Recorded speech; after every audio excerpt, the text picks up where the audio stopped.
I'm going to be talking to you about acute hepatic failure. And it's not very uncommon in this part of the world. In fact, though it's classified rare in the liver literature, we as intensive care people see more of it because we're the ones who handle most of liver failures. So in terms of population, in terms of the number of cases of liver disease versus the acute liver failure, it forms a small percentage for the hepatologists. Okay, all right. Now, acute liver failure is a multisystemic disorder, and it usually results from a very massive liver injury. The defining symptoms here are usually a coagulopathy, which is very important to have, and encephalopathy, which occurs within weeks of the primary insult. This primary insult is an insult in a normal liver. So there is no pre-existing liver injury in these patients. Well, it is potentially, though it is rare by the liver people, when you classify it among all liver disease, it is rare, but it is potentially fatal disorder. It carries a very high mortality. It's very important to identify acute liver failure very early, because if you treat them appropriately, you might improve survival, or you will improve survival. It's important to understand that when you encounter patients with acute liver failure, you should be able to send them to a center which has got transplant facility. So you need to identify that, and over the next half an hour, we'll try and recognize patients who are potentially candidates for a transplant and where outcomes are clearly beneficial. Now, if you look at the classification, this is broadly classified according to clinical features and the prognosis. Okay, so you have the hyperacute type, which is, it all depends on the time of the onset of jaundice, time from the jaundice to encephalopathy. So in the hyperacute type, you get the encephalopathy coming within a week. There is severe coagulopathy in this form of the disease. The severity of jaundice may not be that much, okay? And of course, there is intense intracranial hypertension in these patients. And of course, if treated very appropriately with liver transplant in a select group of patients, there is improved survival.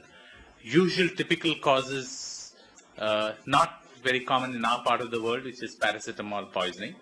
And what is common to our part of the world is hepatitis, and you get predominantly A and E, and of late it's more of the E that we tend to see.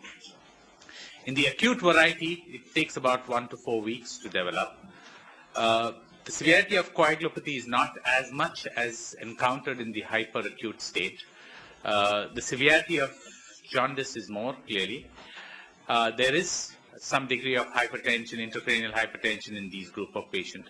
And of course, there is a moderate survival when there is emergency liver transplant. Typically, these are hepatitis B patients. The subacute type is usually, the coagulopathy is not that severe. It takes about 4 to 12 weeks to develop. There is intense jaundice in these patients. You might not encounter so much of intracranial hypertension, it's plus or minus. Survival is poor in these group of patients. And usually this is non-paracetamol drug-induced liver injury. If you look at the prognosis of patients with acute liver failure, it varies, and it depends on, primarily because of the etiology, what is the etiology agent which causes this, what is the age of the patient, this is very important, and the length of time to which the illness evolves. So, the ones who have the hyperacute tend to have very rapid downward course. Despite the significant improvement in survival over time, this is predominantly which is seen because of better intensive care that we are providing these days. However, mortality still remains very high. Despite the improvement in ICU care, understanding the physiology of these patients, mortality is still very high. Emergency transplantation is predominantly needed in most of these patients. What really increases mortality is this rapidly progressive disease state that we encounter. And of course, this is complicated invariably with multiple organ dysfunction syndrome in these patients. Now, if you look at survival in terms of liver transplant, as you can see over the years, when this was the transplant, can I have a pointer here? The pointer. This pointer doesn't seem to be working properly. So.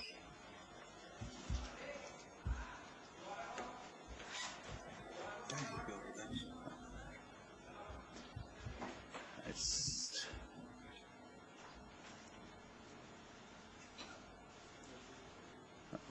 you. No. Hang on.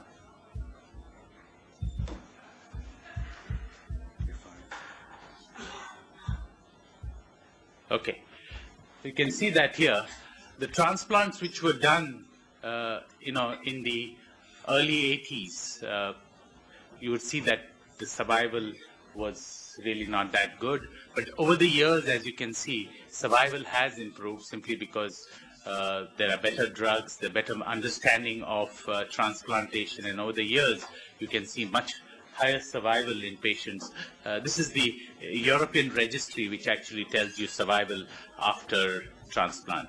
What are the etiologies that we encounter with acute hepatitis? Is one of the predominant ones that we see in this part of the world.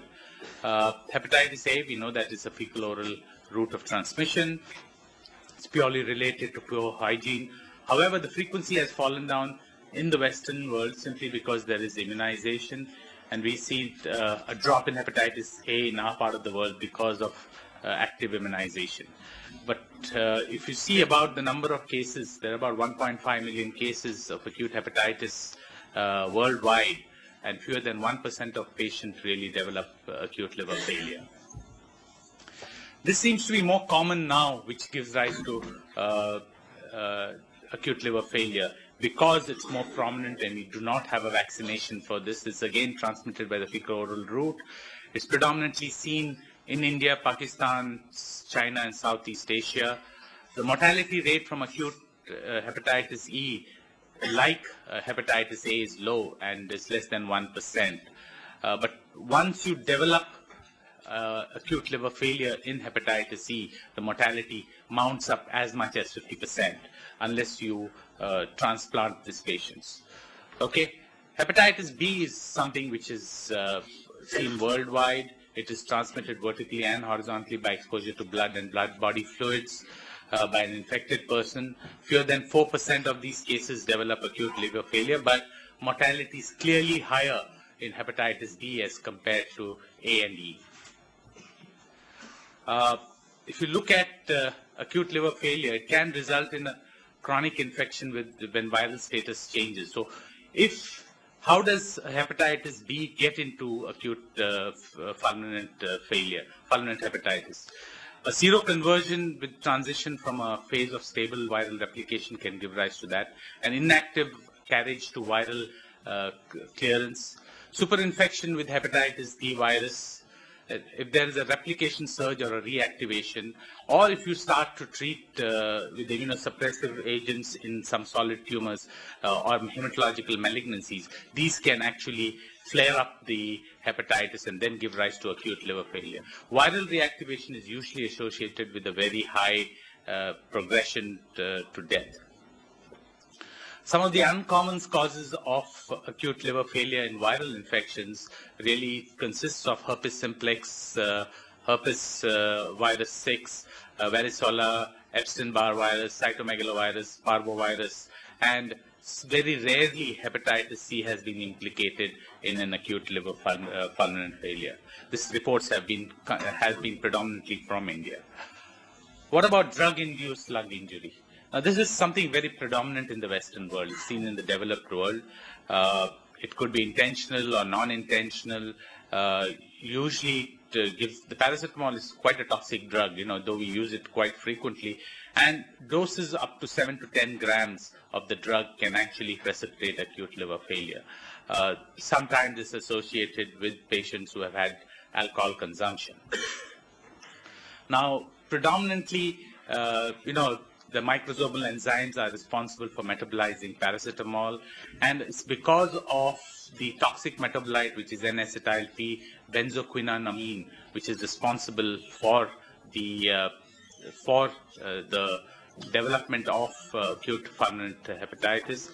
This is predominantly, it is detoxified by glutathione, and depletion of glutathione leads to this accelerated liver failure. So when we give N-acetylcysteine to our patients, we are actually trying to replenish the glutathione stores.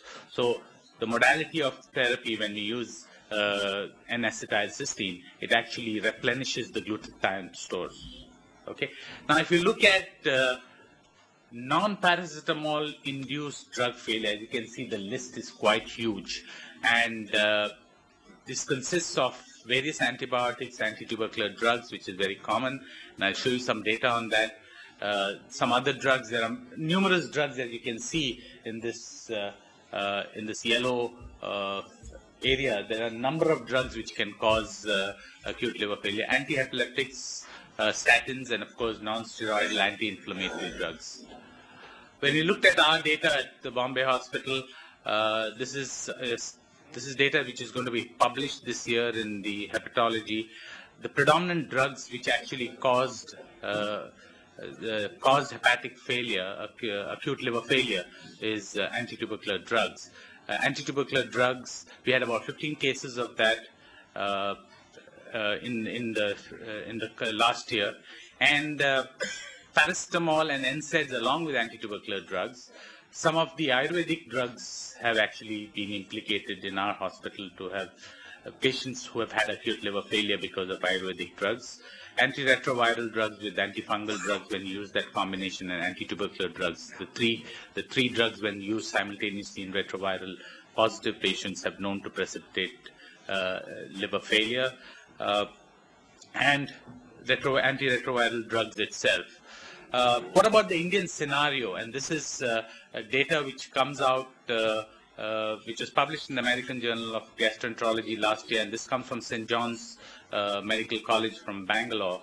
And when they looked at drug-induced liver injury, predominantly it was, as you can see, most of them were 61% of this was due to anti-tubercular drugs.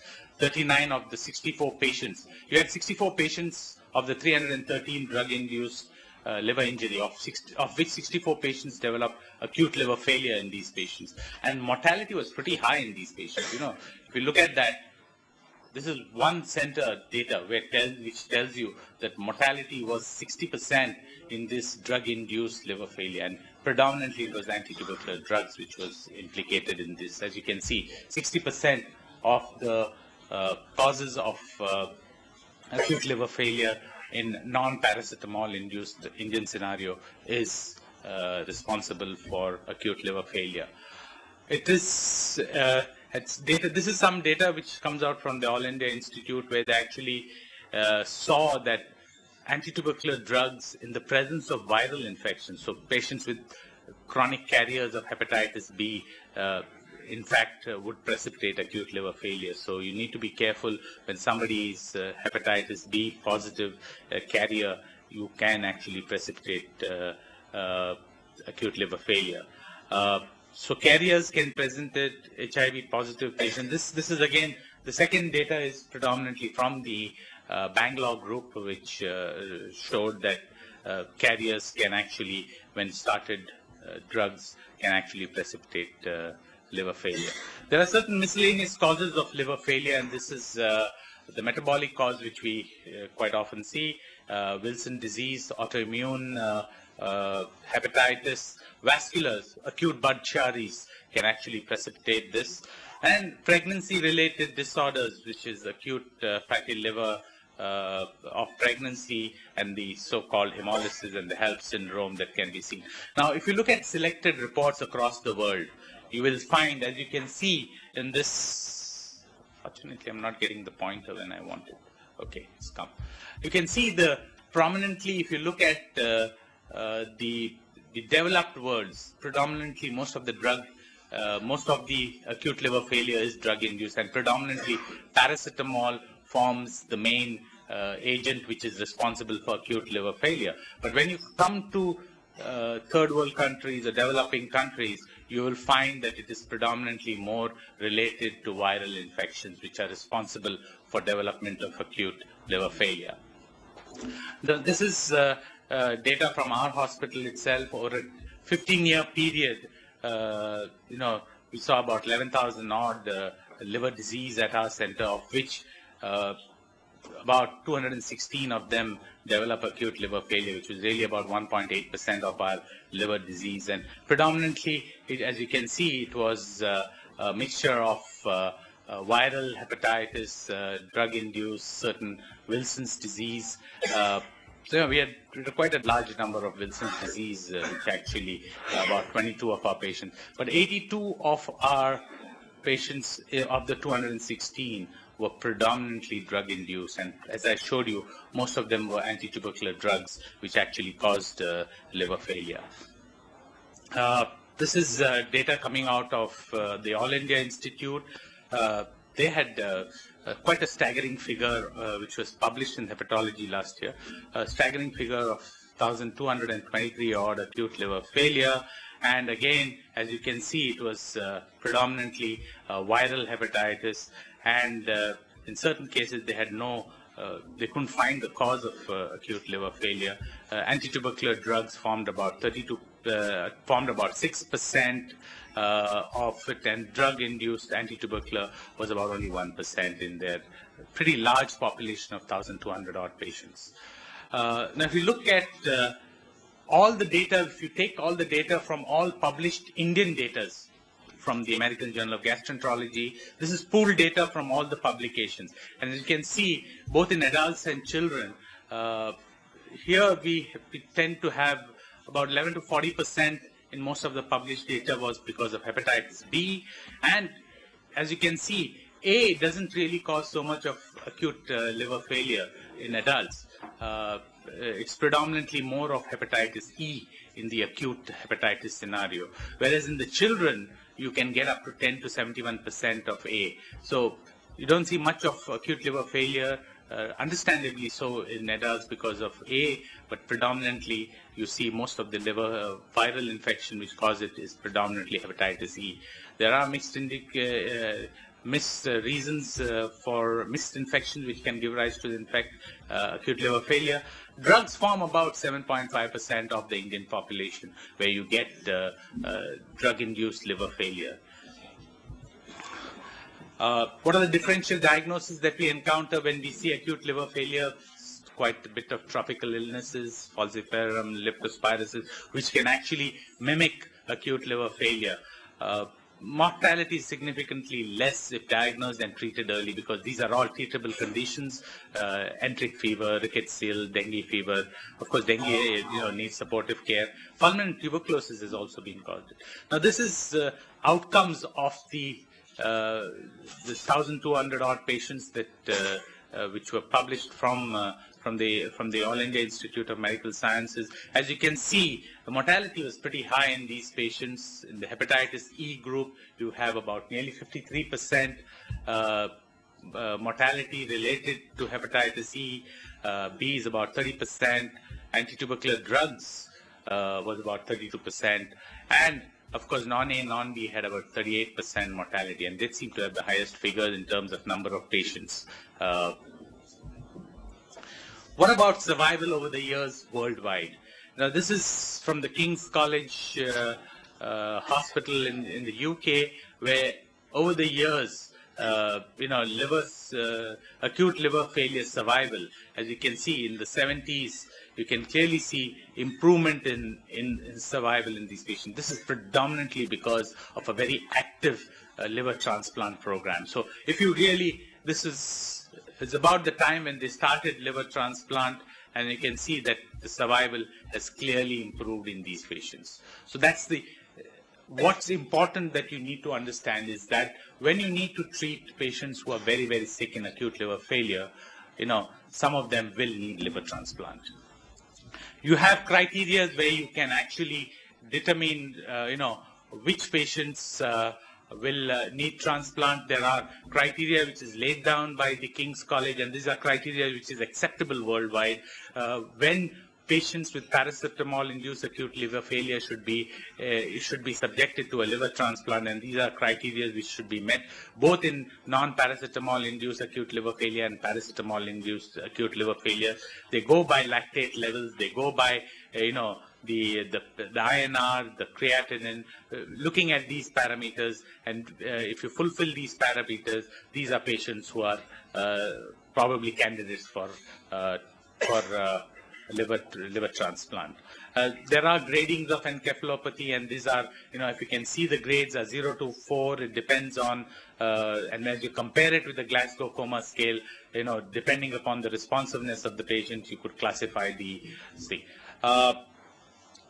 criteria for shifting to a specialist unit in the paracetamol group. There are clear-cut guidelines on day 2, day 3. If you find these parameters on day 2, day 3, day 4, these are candidates who should be shifted to a specialized unit where you would consider transplant. Likewise, in the non-paracetamol etiologies, you would, in the hyperacute and acute and subacute group, if you fulfill these criteria, these are candidates who are potentially transplantable. What is the management of acute liver failure? You need to identify and remove the cause of the hepatic injury. That's very important. Optimization of conditions for hepatic regeneration. That's very important. Anticipation and prevention of complications. Early identifications of transplantation in potential non-survivors.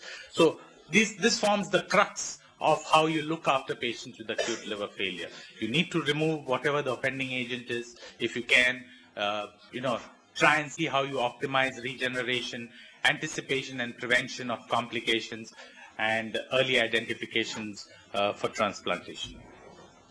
What are the ICU-based interventions? If you look at the US acute liver failure study group registry, you will see that critical care management has reduced mortality by nearly 33%. And this mortality is predominantly attributed to cerebral edema, multiple organ dysfunction syndrome, and sepsis. These are the three most important parameters which determine mortality in patients with acute liver failure. Okay, what are the ICU-based interventions that you need to do? These patients are usually very depleted of volume, so when they come to you, you need to actively and very aggressively resuscitate them, volume resuscitate them with adequate cardiovascular monitoring. You need to intubate them very early so that the encephalopathy is taken care of.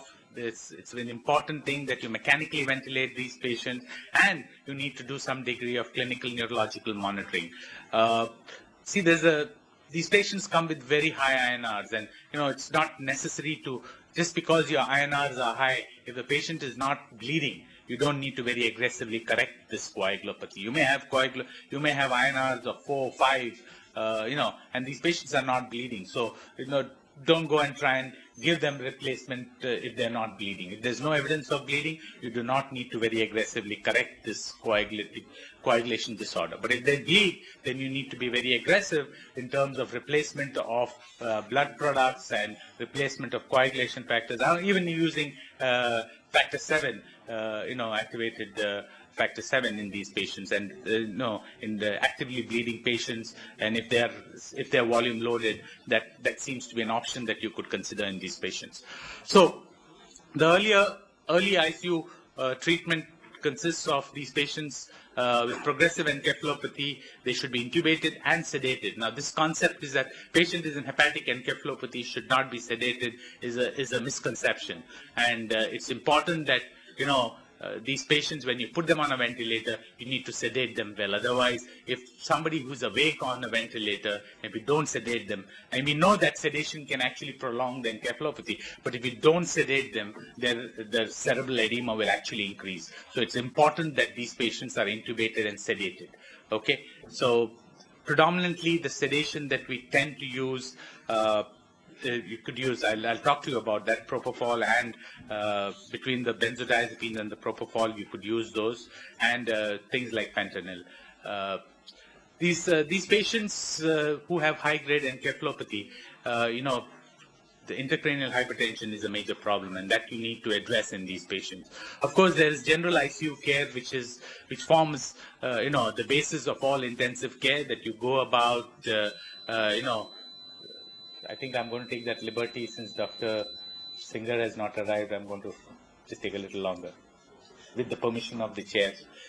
Okay. So there's the general ICU care, which means cardiovascular support, infection control of sepsis. These patients are really susceptible to sepsis, and it's very important that you do that. Renal support, invariably renal dysfunction is associated with, this is a part of the multiple organ dysfunction syndrome.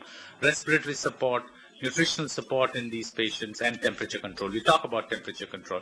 The neurological management, you could have extensive neuropsychiatric disturbances. There could be minor confusion and disturbances to frank coma in these patients.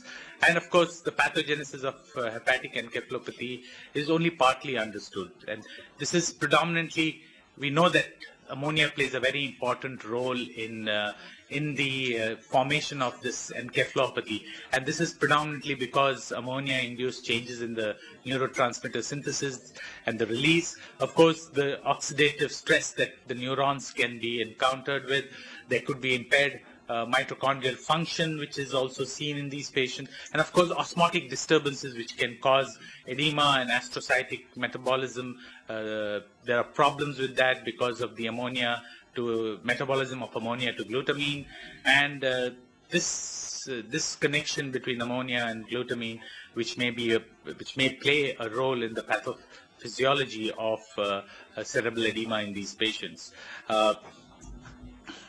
So what are the management that you need to do in the intensive care unit? Clinical studies have clearly shown the relationship between higher grades of encephalopathy and the arterial ammonia levels. So there's a clear association with that. The risk of intracranial hypertension, it increases with the ammonia concentration, and you will find that levels of more than 150, 200 millimoles can actually precipitate cerebral edema and encephalopathy. The neurological monitoring that you can do is less invasive, things like near-infrared spectroscopy, transcranial Doppler, continuous EEG monitoring, and of course the reverse jugular. And this is something that we can do in our part of the world. It's not difficult. So we have done some of this in our hospital, doing the reverse jugular and actually measuring the jugular venous oximetry. Of course, in these patients, it's important to monitor their ICP, especially when there is a rapid increase in the cerebral edema. And you'll be quite surprised to see the levels of intracranial hypertension in these patients. Okay, the other important thing is that these patients should be kept at about 30 degrees upright angle to improve jugular venous outflow and optimize cerebral perfusion. Prolonged ICP of more than 40 and a cerebral perfusion pressure of less than 50 is clearly associated with the poor outcome, and you need to be very aggressively treating this raised intracranial tension. And the therapies that we actually advocate for these patients are predominantly osmotic therapy in terms of using mannitol and in terms of using hypertonic saline. There's a lot of data which is emerging of the role of hypertonic saline in these patients, and seems to be having probably a better effect than mannitol. And centers, our liver transplant units are predominantly using more of hypertonic saline to these patients. You need to be a little careful, especially if patients are a little volume overloaded. You need to be careful when you use hypertonic saline. There are other drugs which have been tried, and drugs like indomethacin, hypothermia, I will address that. Short-term hyperventilation, though, people, it's a bit of a controversy in terms of managing intracranial hypertension to use, hyperventilation in these group of patients. But for a short spell, sometimes when your pressures really go up to 35, 40, in terms of your ICP monitor, then you need to be giving them probably short runs of hyperventilation. So, as I said, mechanical ventilation is always better early than late. So do not wait when you find patients getting irritable. It's maybe better to put them early. In terms of PEEP, some of these patients may have lung injury. We know that when you increase the PEEP, the intracranial pressure can go up. So it's important, especially when you're using PEEP, that you need to be very, very, vigilant about your intracranial pressures. Sedation and analgesia, as I said, propofol probably better because it has a shorter duration of action and as compared to benzodiazepine. So you could do serial neurological assessment in these patients. The added benefit is that it decreases cerebral blood flow and it lowers the ICP itself. And of course, fentanyl is preferred as a pain management. Seizure control is very important in these patients because if you get seizures in acute liver failure, your intracranial pressures would really go up, and you could use phenytoin infusions in these patients. And of course, hypothermia reduces seizure activity. There's no good data about use of lactulose or other non-absorbable oral antibiotics such as rifaximin to improve intracranial pressure, but by its indirect effect of lowering ammonia, it may be having a theoretical benefit. There's clearly no role for steroids in reducing the cerebral edema, as this is cytotoxic in origin as opposed to the vasogenic origin. Temperature control is very important, and it's clearly fever is not very good for patients with raised intracranial tension, and especially in patients with acute liver failure. So maintenance of normothermia, and in centers, people actually aim for moderate hypothermia in terms of 32 to 33 degrees. But general standard of care is to maintain the core temperature between 34 and 36 degrees. And this is something that you need to look at. In terms of ventilation, these are the parameters you would like to achieve once you ventilate these patients. Get your pH in an appropriate level, get your PO2s, your PCO2s to an appropriate level, your glucose levels, your sodium, your temperature, and your mean arterial pressure, and the reverse jugular saturations. Some of the specific treatments which can be used, and in terms of hepatitis B and hepatitis, you can use oral nucleosides. Survival there is, this is some Indian data that we are looking at, 20% in these patients. Ganciclovir can be used in CMV and acyclovir in HSV infections. In paracetamol, there's N-acetylcysteine, and certain idiosyncratic condition and non-paracetamol drug-induced liver failure, they've used N-acetylcysteine. In Wilson's disease, D-penicillamine and plasmapheresis. In acute liver failure of pregnancy, delivery of the baby. In acute autoimmune hepatitis, immunosuppression. In Budd-Chiari, this is potentially, you could use TIPS for these particular patients, anticoagulation and TIPS. It seems to have a better survival if you have facilities to do that.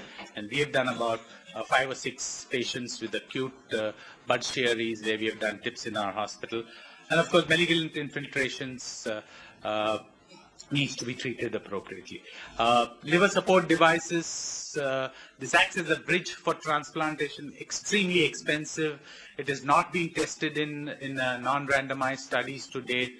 There are 2 main types of liver support devices: the artificial cell-free systems, which are based on plasma filtration and removal of substances using dialysis or charcoal, and certain ion exchange columns, and the bioartificial systems, which are predominantly used of liver cells to perform detoxification. And of course, secretion of hepatocytes-derived factors. Neither of these units have been shown to change survival, but this acts as a bridge to transplantation. Okay. Clearly, liver transplantation is something that we look at. Advances in ICU care has improved survival 15 to 40%. Of course, orthotropic liver transplant improves survival rates up to 60%. Though in the US there's about 5 or 6% transplants for acute liver failure, and 1 year survival in acute liver failure is poorer versus chronic liver failure. It's about 60 to 80% versus 80 to 90%. So acute liver failure, not recovering despite medical supportive treatment are candidates for liver transplantation.